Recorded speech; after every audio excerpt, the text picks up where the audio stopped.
Medyo nito. Dapat mo doon. Saan? Saan po din? Saan? Dapat na siya video. Meron sa video. Dapat na siya video. Kita kayo? Para. Oo, sige, sige. Ma'am, nakasya ko. Bulog na ba? Hindi ba nga it's maliit ko masyado? Pwede ba yung upuan doon na ano? Kaso bagay, pantay lang man. Okay lang. Okay lang. Makita kayo? Apo. Dapat parang may dala kayong isang tao taga-video. Ano? Ha? Parang na pinawisan na siguro, wala pa ganit. Ha? Ha? So,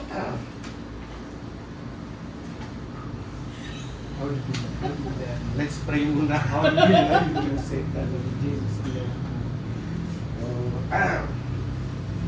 So, first, ma'am, how are you today? Huh? Kailangan to kasi ano, I'm okay. So, first of all, thank you for allowing us to conduct this interview. And first, I'm going to introduce myself. My name is Muhammad Mahita Amandangan, third year law student from Mindanao State University, General San Jose. And my partner here is My name is Omar Aziz Umpar. I live here as well. And from General Santos City. Okay. So, ma'am, this interview is part of our 15th lab, where we actually learn from professionals about their career experiences and insights. So, the purpose would be and the purpose of this interview is to learn about your experience as a lawyer and to gain insights that will help us understand the realities of a legal profession.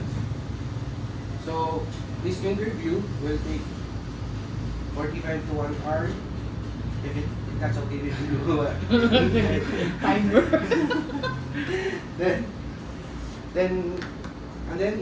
with your permission, we're going to end our interview for accuracy and for note-taking purposes. For like, so, questions. no. Are you ready for the questions? Ready? So, actually, there are 5 categories of our questions. So, first, we're going to tackle about the career path and motivation. So, our first question would be, can you walk us through your journey from law school to your current role? So, I started law school way back 2000. And I finished 3 years of law school in UP Diliman. And then I transferred here in Mindanao State University College of Law. I was not supposed to continue my law school because I wanted to shift to economics. I passed the Master's in Developmental Economics and then I was supposed to just rest here, but my father told me to finish law school. So I finished law school after 3 years. So it took me about 6 years to finish law school and I took the bar exam thrice. So it was a difficult journey for me, but right now I'm here. It's been 15 years as a lawyer. So, does your pre-law course help you a lot during your law school? Yes, my undergrad was BA Philosophy, so logic was taught in my during the undergrad. So it really helped in analyzing problems and questions for the bar exam, as well as for when you are already practicing for the questions. When you argue in court, logic really helps a lot.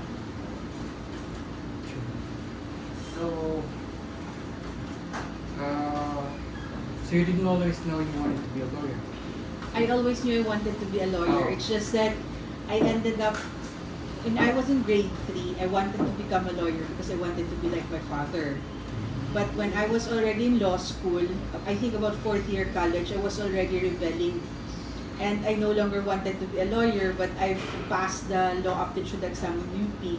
So I took it anyway. And I kept on rebelling. That's why I was not performing well in law school. And it took me years So to... you purposely tried Yes. to- I was rebelling.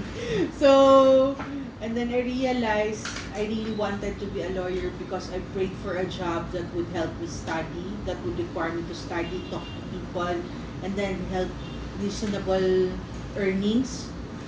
And when I was working already, there was this one person who belittled me. And I realized that if I'm a lawyer, I will not experience those things. So because of those reasons, my dream as a lawyer went back. And now I'm a lawyer. So it was more like an evolved. I mean, it evolved over. Originally, it was being a lawyer that you wanted, and throughout all those series of happenings, you wanted to stop and then just Went back. you went back. I'm just glad you did, man. And so So, is your current role what you imagined when you first became a lawyer? Yes. It is exactly what I imagined and what I dreamed of. So I'm very happy that I'm a lawyer. well, how did you end up with your specialization? Actually, in law school, I'm very good with mercantile law. And that's my specialization in law school. I made a reviewer for our class for mercantile law. And some of our classmates could not understand mercantile law, but I can explain it to a 9-year-old kid. But when I went working for my father, most of the cases that he's handling was criminal law and labor law. And then I happened to stumble across drug cases. So from there, most of the cases that I've handled are already criminal law cases. And criminal law was the subject that I'm least an expert when I was in law school. And now, because of continuous exposure, I could say that I have gained facility and expertise in a way because of exposure. Nice. So in a way, you kind of upped with it because you didn't know you were good at it. Yes. And were there any pivotal moments that significantly shaped your legal career? Yes. One of my clients died in jail, and I was not even aware that he died. So You were told? I was only told by the judge. He was a pro bono client, and before that, I would not visit the jail frequently. I did not visit it. But because of that incident, it has always been my practice to visit my clients, communicate with them as much as I can, and that I usually work so hard to expedite the proceedings involving my client because I think that if I worked quite differently, checked on him more often, I could, in a way, probably prevent what happened. So was it something inside? Yes, yourself, or- because there were doubts if I wanted to be a lawyer, and I realized that I need to be the kind of lawyer that would help those people who are in that situation. So you makes you want to become a better lawyer. Wow. That was something that poked our hearts, man. Next, next category would be a day in the life. And attorney, how do you usually start and end your work day, given the fact that you lawyers have accustomed to changes, especially from being an ordinary citizen to becoming a member of the bar? So what does a typical day look like for you as a lawyer? I usually wake up at about 6:30 or 7. Sometimes I wake up at 4 o'clock depending on the need and depending on the situation. I could pay Fajar. It's always a challenge. Yeah. It's a challenge. Right? I always do go back to sleep. Anyway, so I'd wake up at about, the average is usually at 6:30 I'm awake. Then I'll take a bath and then I'll eat, drink my medicine, or sometimes I would bring my medicine to court. And then hearings will start at 8:30. I would come back to the office at about 11. When I'm here, I would check the orders. and then supervise my secretaries on what to do, like get the SNs, file the counter affidavits, things like that. And then I would study, and then at 12 o'clock I would go back to, sometimes there will be appointments at 12:30, and then sometimes I would go home and sleep again, and then we'll start again at 1:30 for the hearings, and then at 4 o'clock there will be appointments again, and then sometimes study for deadlines and counter affidavit, appeal, motion for reconsideration, things like that. You study, and of course for my class, I also study. So, and then at 5:30 I'll be home. At about 6 o'clock I'll be home. So that's the reason why it pisses you off so much when students Don't don't study. Because you have to fit in the study Yeah, period. so with a very hectic schedule, you actually squeeze in studying, and then you end up. Listening to students who pass ma. So, I'm so sorry. Now we know. We do feel kind of guilty about it. So you actually don't just follow a consistent routine. I mean, Not the consistent. does your does your schedule vary a lot every day? It varies depending on where the hearing is and what deadlines are we facing. So that's the changes. Sometimes there are no hearings in the afternoon or in the morning, so I would usually study or sleep. Sleep is very important. It's like For me. making up for all the stress. Yes. Sleep is good. Sleep is good. So, how do you balance your professional responsibilities with your personal life? Once I'm already home, I would turn off my phone. Not naman turn off. I would throw away my phone. Keep it to a place where I could not see it. Sometimes I would take it if I'm watching out for important text messages. But usually it's no longer there. I have dinner with my family, we watch TV, and then after that I would usually watch Netflix or study. And then most often I'm available to my kid and also to my nieces and nephews because they stay at home. We would bond by buying food. Food Panda is life.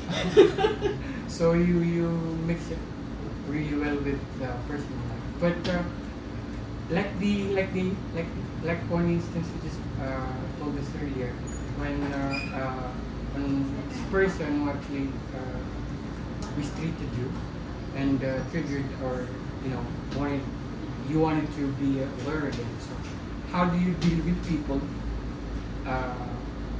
knowing that you're a lawyer, and being a lawyer doesn't mean you're above everything. I mean, we do see in our professors, most of them are down to earth as well. But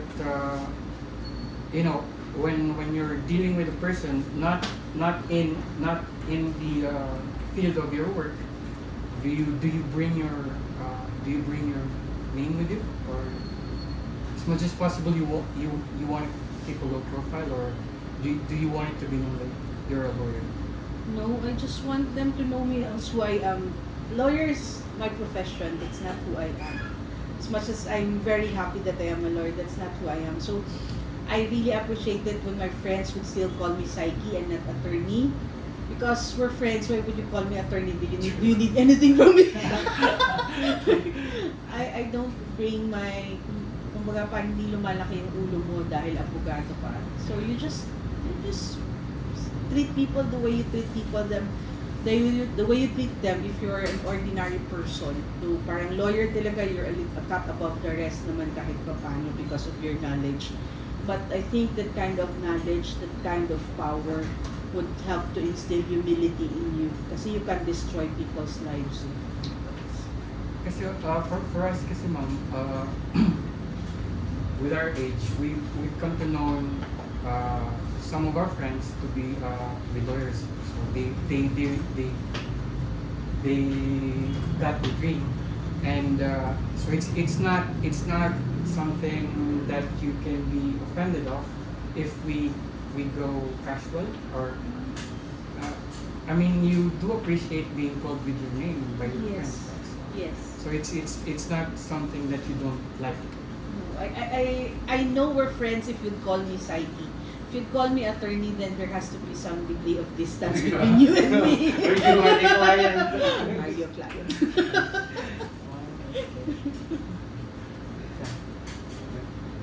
Now, the next set of questions, ma'am, will be the skills and competencies. Now, actually, this will allow the lawyer to be reflecting on both competencies like legal research or critical thinking, and also surprising or overlooked skills. With this in mind, what skills, both legal and personal, do you believe are essential for success in your practice, and were there any you didn't expect to need at first?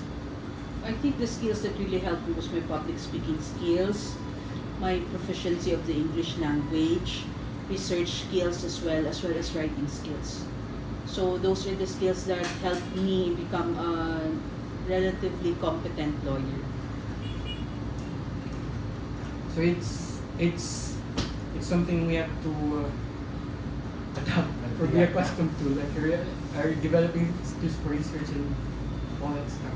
Research and writing. That's why some of your professors would really get pissed off if the grammar is amazingly grammatically amazingly grammatically. Question number, why are you here? Why are you here? What are your goals in life? Yeah. So as you said, writing and research are foundational legal skill, and this gives insight to the lawyers' methods for staying sharp and up to date with evolving laws. So, how do you approach legal research and writing, and what strategies have helped you maintain strong skills in those areas over time? Legal writing, though, is a skill of mine. I'm not that very exemplary in those areas. So I would still read books about legal writing, and when I write, I usually conceptualize. I usually read all the materials that I think would be relevant to the appeal, for example, and then after reading, I would write down the ideas that I would organize my ideas, and then after organizing my ideas, I would type it, or my secretary would type it, and I would edit it, and then after that, the citations would come in. So ideas first, then citations later. But one of the things that I think students have to learn is you have to read books on legal writing and legal research still, because it's evolving, and citations are evolving because of the recent books published by the Supreme Court on citations. So that doesn't really finalize until it's for use, right? Because what happens to the last minute ideas? Do you like? I write it down again. I usually edit, and then only once, which reminds me I should edit more often, because writing down is about editing. So, but that's the way I do it. I read as much as I can and then start writing. I mean, how do you sleep? Like, if you have something hanging on your mind, do you think it through, or do you just ignore it? And I text my secretary. I text the idea to my secretary. So anytime Reply. instead of having a journal writing it down, you just text it to her. I text to my secretary or type it through Messenger when I used to use Facebook. I type it on Messenger, but right now I just text it, and I just tell her, don't mind my text messages. Okay. So Just put it there. For saving purposes. And she would type all the ideas, and then we would compile it. Well, last question about skills and competencies, ma'am. And this question explores soft skills, especially communication and public speaking. There are critical for lawyers in nearly every specialty, whether litigant or negotiation. So the question is, what role do communication and public speaking play in your work, and how did you build confidence and effectiveness in those areas? My public speaking skills was already honed when I was in high school and college because I used to run for office for student council, so I had to talk a lot. And also I am a debater, so I would really talk a lot. So I love talking. So public speaking is very important because when you have to communicate with your clients, ask them questions regarding the matters that they are raising or consulting with you, and also during hearing because you have to talk to cross-examine or direct examine a witness. So it's very important that your public speaking skills is honed. It has to be done in law school and also during the time that you're already a lawyer. You have to really speak a lot. So bawal lang mahiyain. So it didn't pop up overnight. You really had to work on it. Yes. I used to work for the call center, so sometimes I'd have accent. So Okay. I did some few jobs as well. call center. And I did debate as well. Kaya That's why I'm actually having a little hope that I might be your secretary. You will become a lawyer. You will. So we're now going to the next category, which is ethics and professional responsibility. So this category is essential to understand both the thought process and practical application of ethical standard and day-to-day legal practice. So the question is, how do you navigate ethical dilemmas in your legal practice? And can you share a specific example of when you face a difficult ethical decision and how you handle it? I haven't faced a difficult ethical decision because if you try to become a good person in your practice, there will be no ethical dilemmas at all. So you just do what is right and you follow the lawyer's oath, which I could no longer remember right now. But you just follow it and then you try to become a good person. You will not face ethical dilemmas at all because your moral compass is pointing at the right direction. So you just really have to be good in nature. Just Let's try don't to do be something bad. So the next question is addresses the balance between client advocacy and with the respond and the lawyer's duty to the integrity of the justice system, which is delicate and common tension in legal practice. So how do you balance your duty to your client and with your responsibility to the court or justice system, especially when the interest of the two may conflict? You have to remember that there is a provision in the Code of Ethics which states that it is the lawyer who decide how to conduct the case. So if the client would tell you things that are not ethical at all, you just have to be very strict at them. You say no, and it's simple as that. No, it's not okay for you to bribe the judge. No, it's not okay for you to talk to the judge. No, no, no. You just have to learn to say no, and always remember that you're the lawyer, he's the client. And the way you can serve him is if you will follow the law and you follow the rules. Otherwise, if you would allow the client to dictate the tenor of the case or the trajectory of the case, there will be ethical dilemmas along the way and problems as well. So you have to be very strict with your client and always remind yourself that you are the lawyer so that there will be no ethical dilemmas and questions like how do you balance the interest of the client and the interest of justice, because they're the same. The goal of your clients is to get justice as well. So pag sila na yung papaanuhin mo, iba na yung konsepto nila ng hustisya. Kaya It's true. Has it happened to you before? yes. So there were clients trying to speak with the judge. Yeah, they want to speak to the judge, even if they would ask you, can you pay the judge, things like that. Really? But it's very easy to say no. No, I don't do that. Look for another lawyer. We will pay more attorney. No, I don't do that. Look for another lawyer. I can help you win your case without you doing that. Judge with your feeling. That's right. Well, next question, ma'am. What steps do you take to avoid conflicts of interest in your practice, and how do you ensure compliance with your professional school of conduct? So for basic avoidance of conflict of interest, I would usually ask who is your who is your who is the who is the opposing counsel, or no, rather, who is the opposing client, who is the opposing party, so that I would know if they have consulted before with me, or if they've Oh, consulted okay. with my father. That's the practical one. But for conflicts such as that, what I usually do is I pray. I pray. It may seem so impractical, but I usually pray so that I would not face conflicts at all. That I will follow the right path. Kasi if you're a lawyer, you would do something crazy, tumbling, mga ganun. It would be difficult to sleep at night. It would be difficult to sleep at night. So, you avoid conflict. I usually pray so that my moral compass is always in the right direction. So prayer is really. Yes, I think my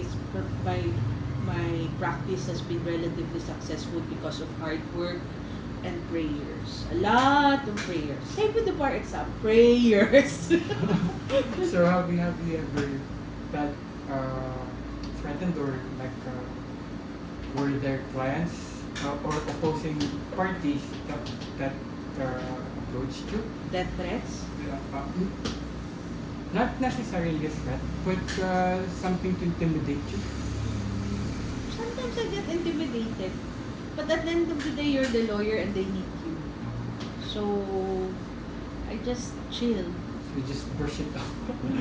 There are some clients who would tend to be angry at times because they don't understand what happened. You have to be very patient. In my practice, I think I only got angry thrice towards the client, and I've been a lawyer for 15 years already. You just have to remind yourself that they do not understand the law. So you have to be very patient with them. They do not understand what's happening, so you have to explain it to them. Sometimes they're angry because they think you're incompetent, or they think that you're not doing anything for their best interest, but sometimes it's just they think that's not the way you're doing it, so you just have to explain it to them. They would calm down. They always calm down. Except when you get angry with them. They will end up withdrawing. I can imagine having erupted only 3 times. Yeah. Lucky 3. Those lucky For a three. span of 15 years, having to erupt only 3 times. Well, that's the control that you have. It's amazing. Now, gladly, we are going to be asking for advice for aspiring lawyers. So,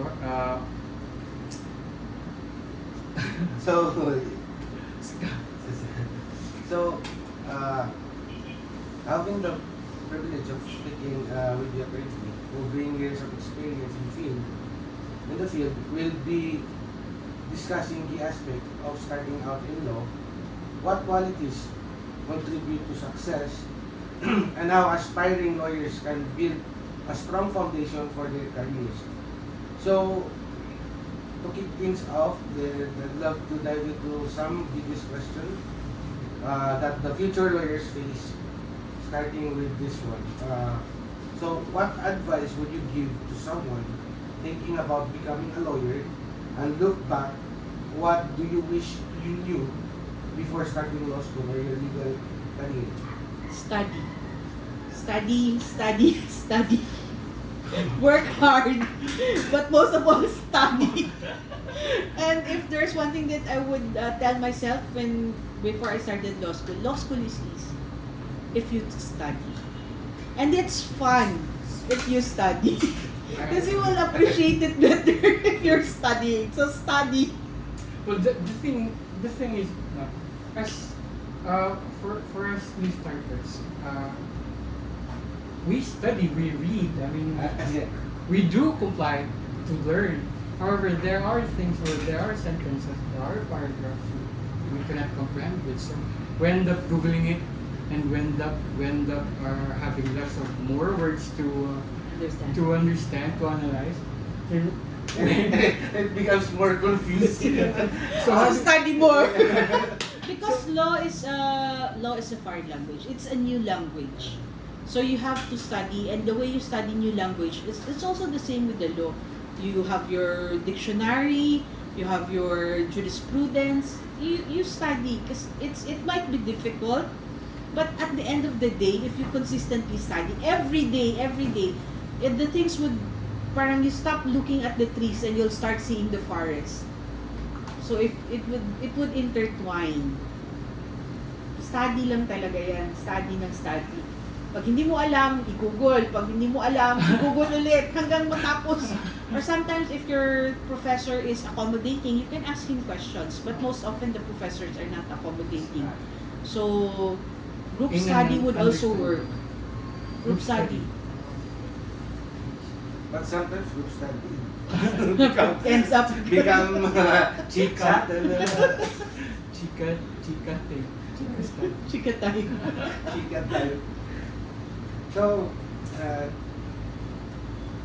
my next question is, how should aspiring lawyers go about choosing their area of specialization? And in your experience, what qualities or habits help you succeed in law school and beyond? Siguro my I'm a voracious reader, and also I really love learning. So that really helped me a lot. Kasi learning would not necessarily just be studying, but also exposure with a lot of people, learning from your clients, learning from the fiscal, the prosecutor, the judge. I love learning. That's why it really helped me a lot. And also for the qualities that are important for new lawyers, so that they'll look for their specialization. Is that correct? For the specialization, you have to know what you like. So as early as now, like what you're doing now, you're exposing yourself to, for me, I'm a litigator and my specialization, but actually it's unethical to say specialization. But most of my cases are criminal law cases. If you love that, and if you've already been exposed before, so you can already make choices. So know what you love.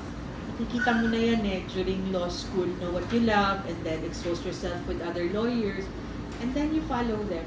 Sometimes you'll change. Kasi in my case, I started with labor and criminal law. And then labor cases, I let go because I was very disappointed with the fact that you usually lose here. Before kasi grabe yung corruption. So you would lose at the lower court for the labor cases. And then once it's elevated to the higher court, you'd win. But I had a client where he did not have any money to pay for his appeal. So I think that was really disappointing. He lost simply because he does not have any money to pay for the appeal. And we can't pay for that. We can't. It's unethical. So, They wala. have to provide. They have to provide for the appeals fee. 5,000 lang yun. Tapos, So this goes to my next question. When were there any cases that you've lost, and how did you deal with it? that's one that labor disappointed. So I dealt with it by letting go with labor law cases. Ayoko na. Ayoko na. What else? I think I lost about mga five cases.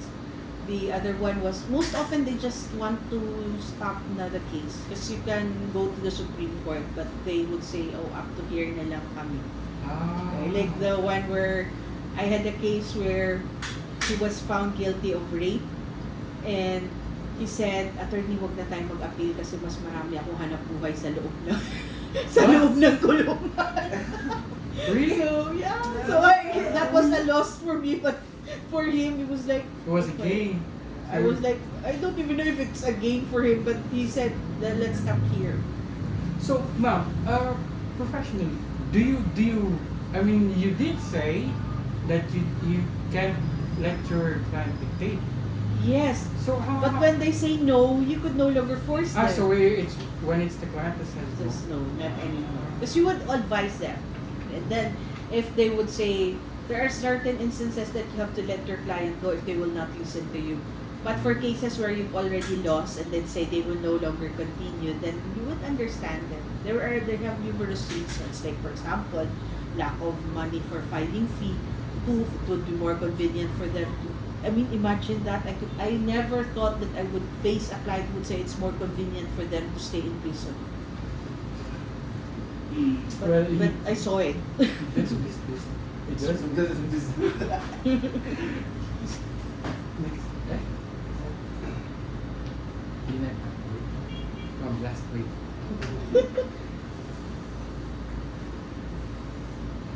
So, next question, ma'am. Internships and clerkships are often talked about as a key stepping stone in the legal career. Now, how important are these experiences for someone pursuing a legal career, and what are some of the best ways students can build a strong professional network in the legal field? I think it's very important that there has to be internship because most of the things that are being taught in law school are theoretical. And the application of the law as well as the basics like how to manifest, how to object, these are not taught in law school. So internship would teach you this. So I think it's very important, clerkship. And also your exposure with a lot of lawyers and the internship that you are referring to would help you decide what kind of lawyer you will become. So I think it's very important. In my case, there was no internship during our time. So my internship happened with my father. And I'm just lucky because I have a father who's a lawyer. And yes, and a generous with his learnings. So, but for some of my classmates, kumbaga pa sa Tagalog, nangangapa. And now your internship hopefully would help you no longer go through the stage of pangangapa. We had better start. Fresh type. Head start. Kickstart.